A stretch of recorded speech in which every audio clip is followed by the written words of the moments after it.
Hi, it's me. See, I decided I wanted to make this video this weekend because I feel like it's time to let you in a little bit more. And if I'm being completely honest, I'm a little nervous to make this video because I haven't known how to put this into words properly. And I think most people can relate with the experience of struggling to communicate intimate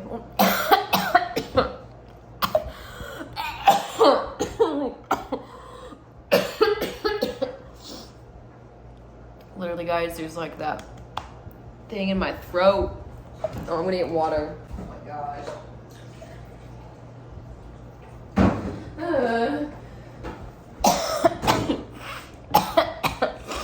She's like, dude, if that would have happened during the COVID era, I remember one time I was at the grocery store and I was wearing a mask, as we all were, and the cashier said something like, your total is $43.62, and I was trying to reply and I swallowed my spit and I couldn't stop coughing, and everyone in the grocery store was like, can you stay away from her? And I couldn't even explain because I was choking on my own saliva. So anyways, back to what we were talking about. So here's the situation. I wrote Inner Demons in April of 2022. And maybe I should turn off the AC in the living room so that it's not too loud.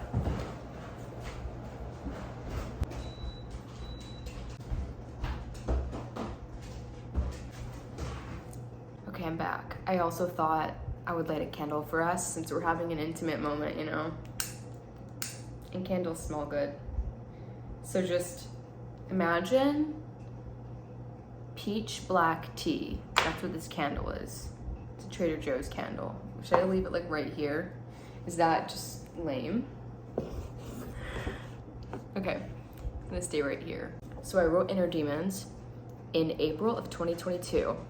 And in January of 2022, so the start of the year, I went through a breakup. It was almost a 6-year relationship. Anyways, April 2022 was a few months after the breakup. And this experience and this loss was easily one of the most difficult things I've ever had to grieve, which is a very layered situation. For starters, I didn't realize how different losing a relationship that long would feel versus losing a 2.5 to 3 year relationship, not even on the same level. I would know because I also broke with that person at 2 to 3 years. Anyways, in April, I'm back in Tulsa. I'm in the studio with Justin and Peter, and we are getting ready to look at one of the songs that I'm dropping later.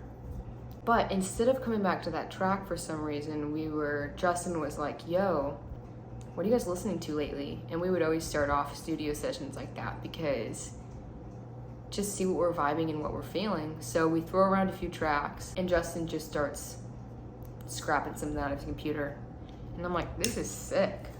So I'm with my little iPhone that I'm using to record this right now, and I'm just writing down lyrics.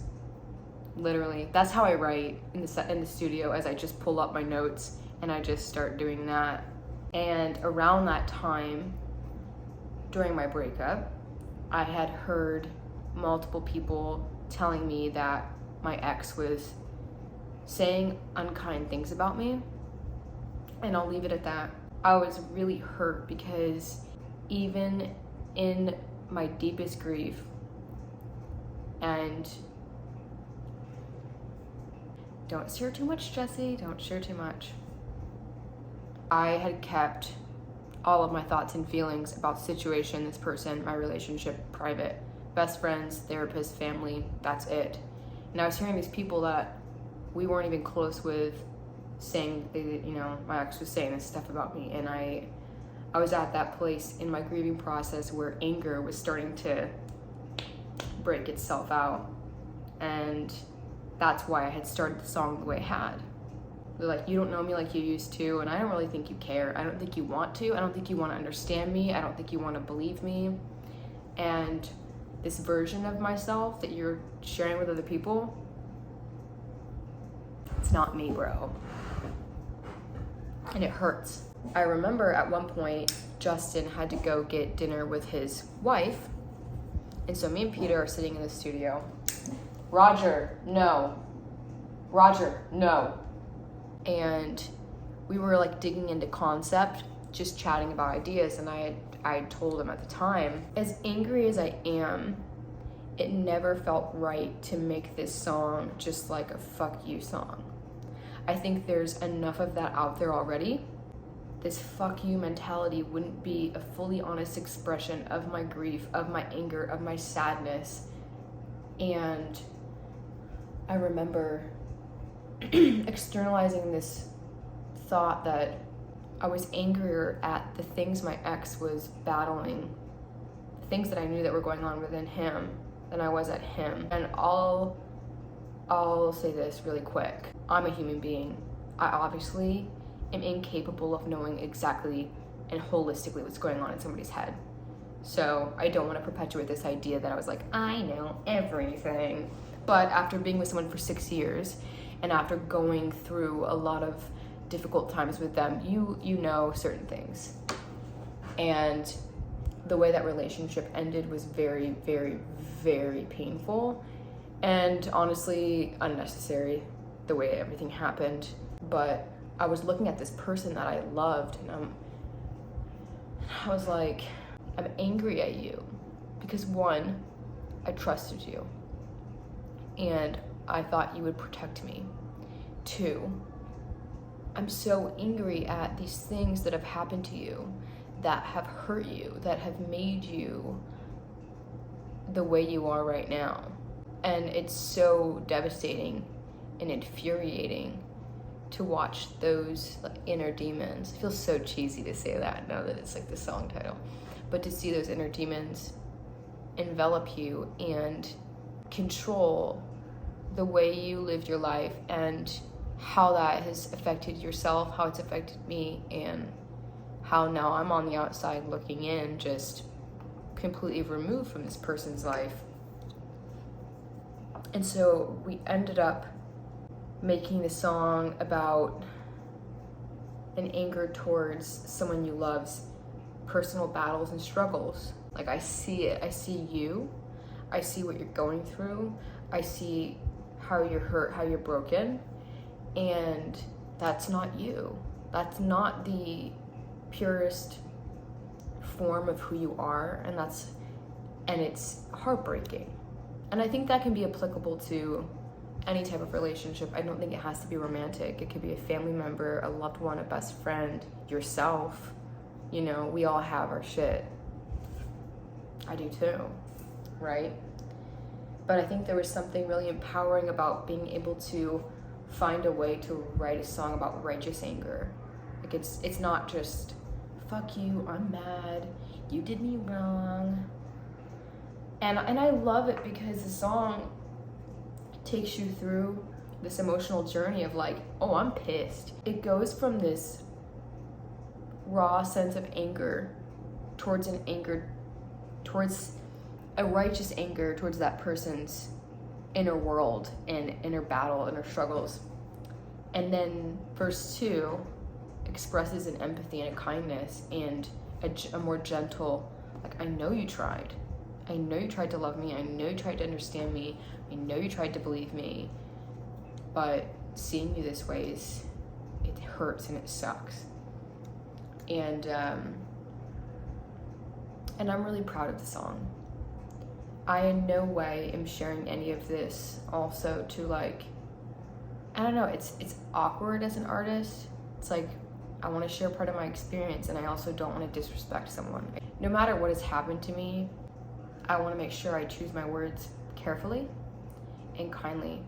And I hope in sharing a little bit more about like what this song is about, that you can connect with it and relate with it more. And there's obviously many details about my life and about that relationship that impact what it's about, right? But the general concept has a lot of love in it, a lot of hurt, and honestly a lot of empowerment and strength, because I really did have to recollect myself after that time and relearn myself and learn how to love myself and learn how to find myself again, and having a voice that says like, fuck that. It helped me heal. And I really hope it can be a song of empowerment for you. And I really hope, even at the very least, it's a song you can enjoy and vibe.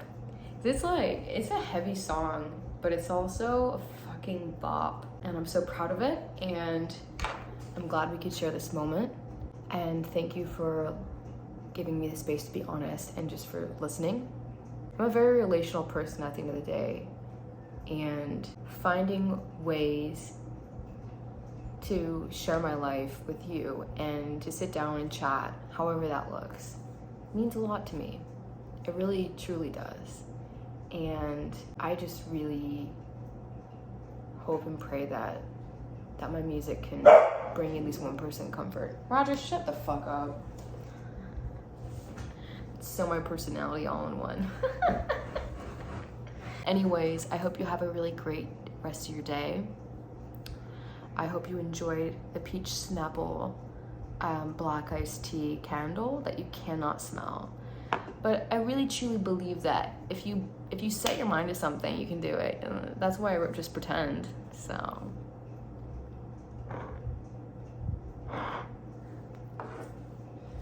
till next time.